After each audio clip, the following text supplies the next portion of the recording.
Según Flores, es finales de la década de los 90. El mundo está recuperándose de la Guerra Fría. Esta guerra, entre comillas, marcó la victoria del capitalismo frente al comunismo y el inicio de la globalización como tal, cuyas implicancias económicas, sociales y culturales propiciaron el comercio internacional y las recaudaciones de brechas y fronteras, para que países de distintas partes del mundo puedan intercambiar productos o servicios. En este contexto, en Colombia, la cadena RCN estrena una novela que se convertiría en un éxito sin precedentes y cuya historia sería vendida incluso a los países más lejanos, producto de la globalización. El día de hoy, en Antena y Charla, el caso Betty la Fea.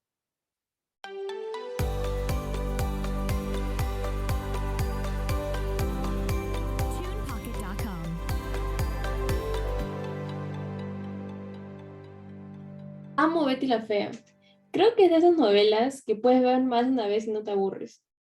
Incluso yo diría que es una de las mejores que he envejecido, porque a pesar de haberse transmitido por primera vez hace como 2 décadas, la trama es tan actual y tan realista, y también tan cómica que uno hace que se sienta muy identificado con Betty Pinson.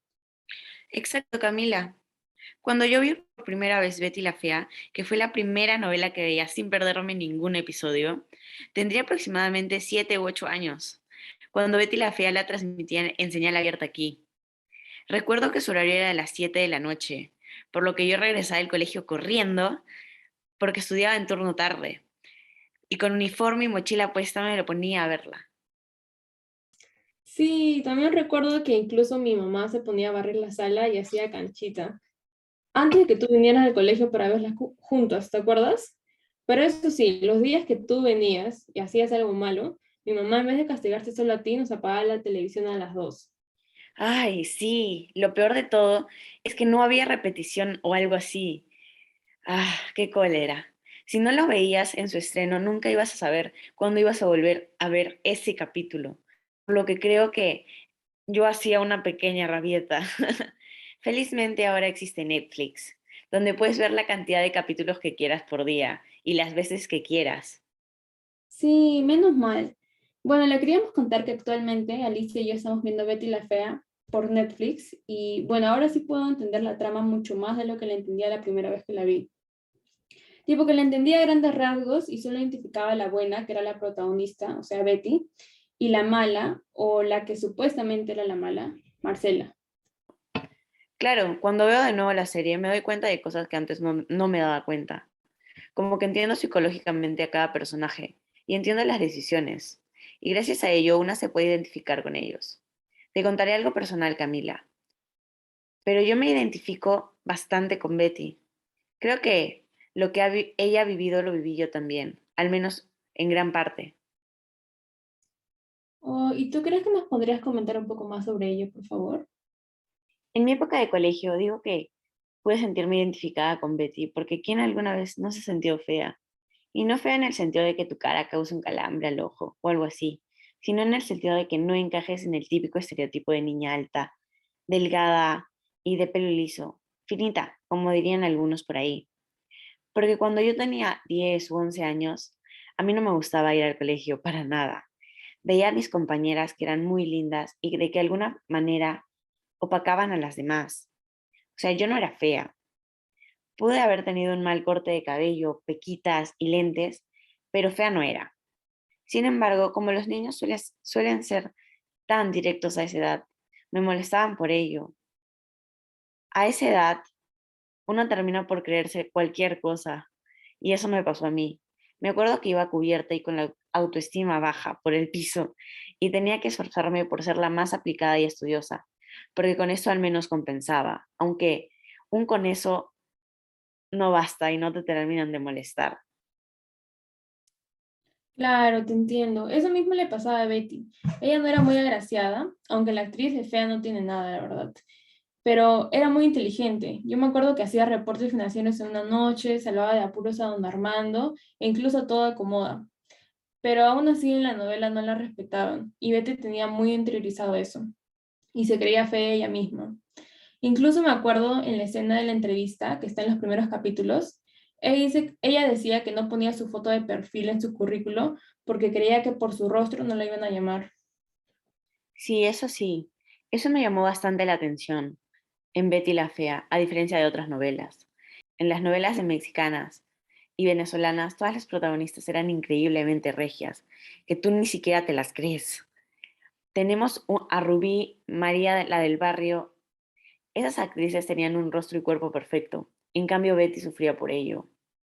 La belleza de las actrices son horas y horas de maquillaje, vestuario, iluminación, para que el público pueda verlas. En cambio, en Betty la Fea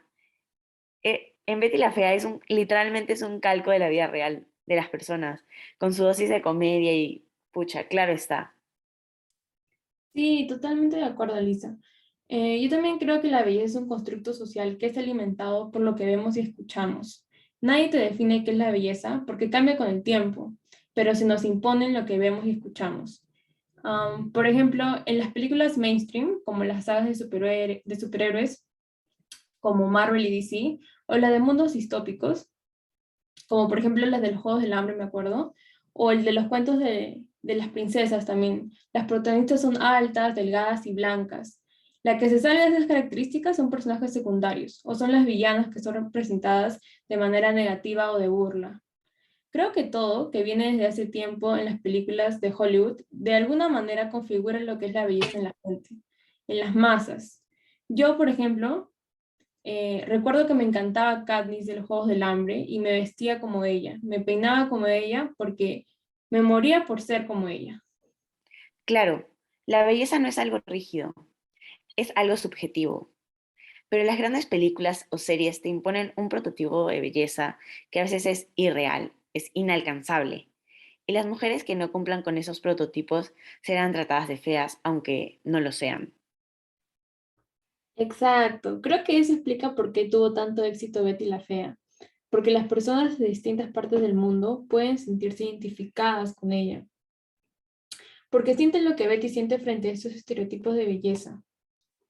De acuerdo, Camila, incluso esta novela es un claro ejemplo de que a veces lo que dicen los libros puede estar equivocado.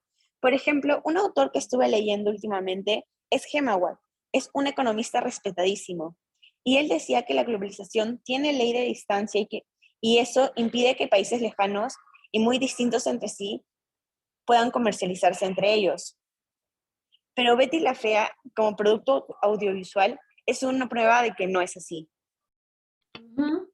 Ya, pero solo hay una adaptación de Betty la Fea que es la mexicana. Y bueno, México y Colombia, a grandes rasgos, no son tan distintos entre sí.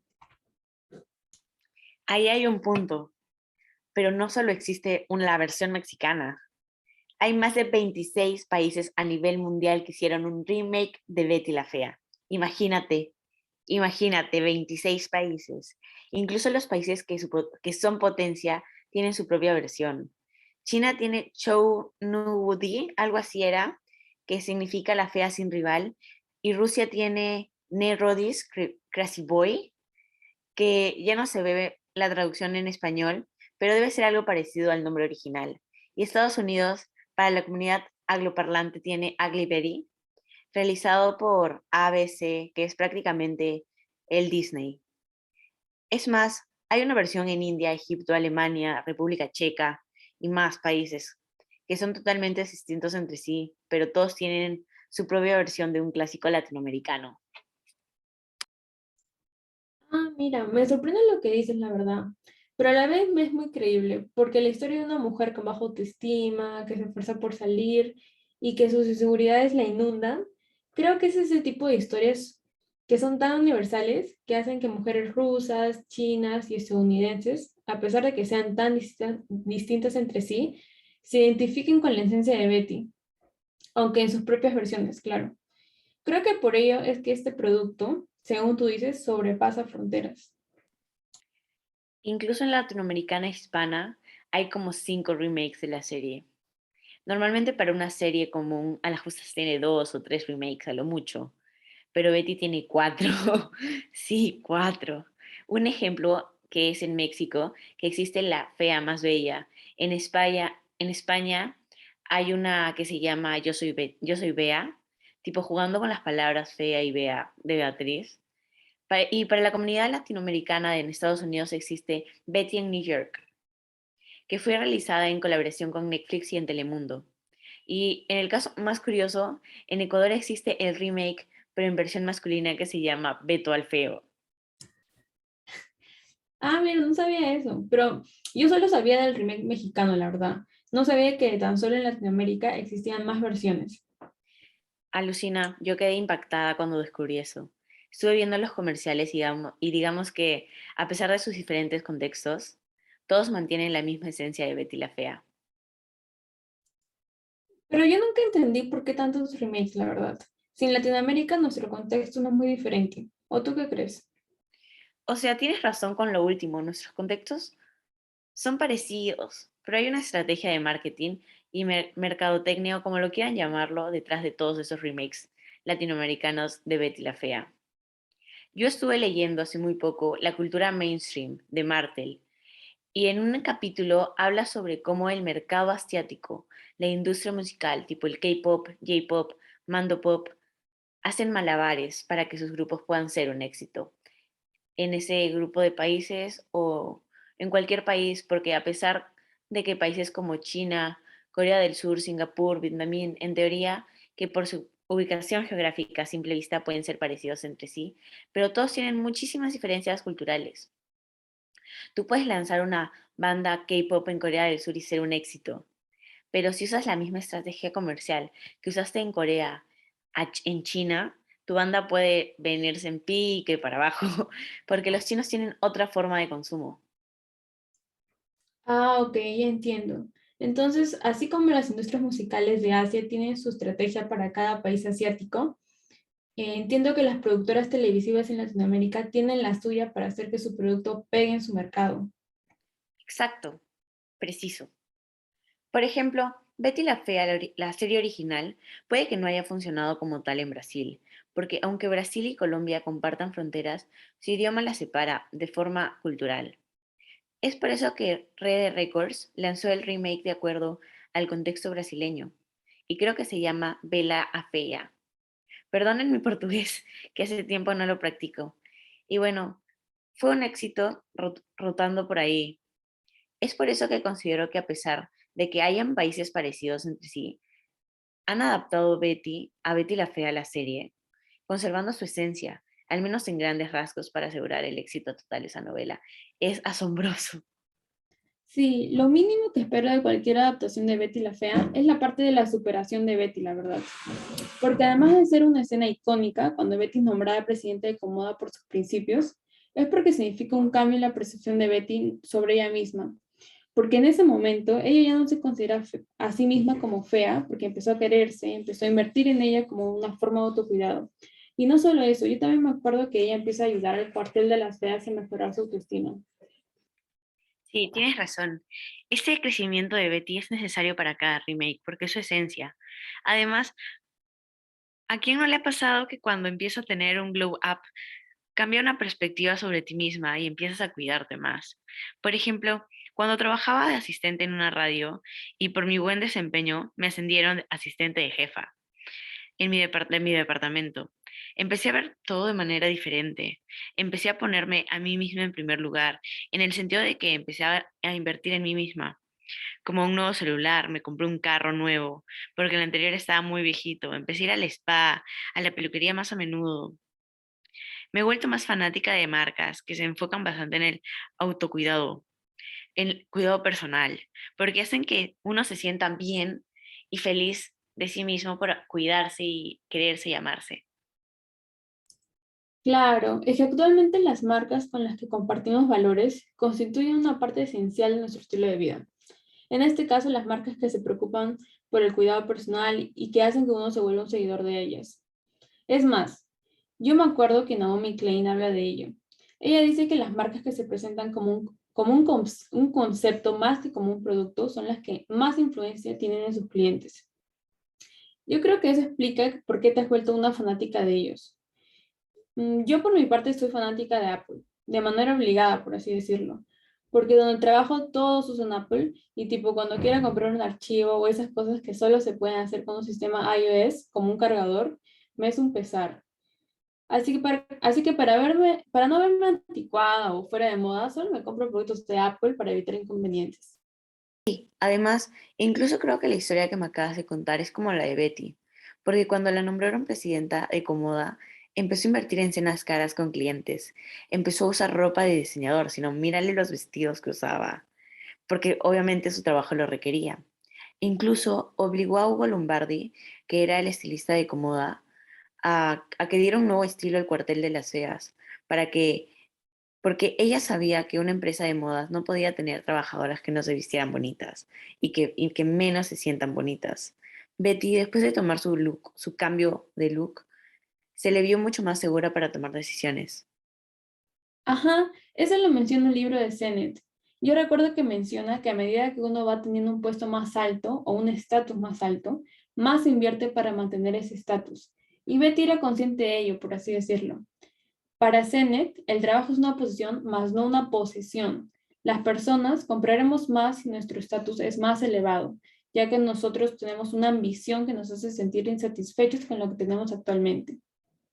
Asimismo, como las marcas, que en este caso pasa con Ecomoda, que es representada por Betty, al obligar a Hugo Lombardi a mejorar el styling del cuartel de las feas, se tiene un componente social que está de acuerdo al contexto de la moda, que es Ecomoda.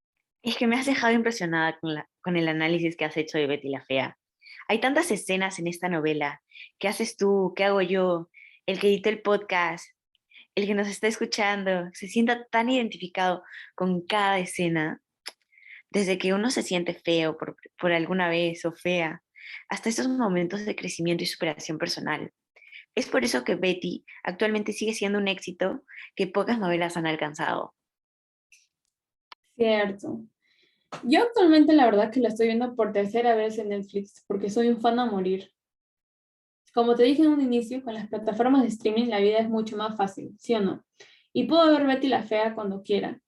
Y también puedo conversar con alguien sobre esto, porque no soy la única que la ha visto, sino que hay varias personas que saben de la telenovela y que la han visto o la están viendo.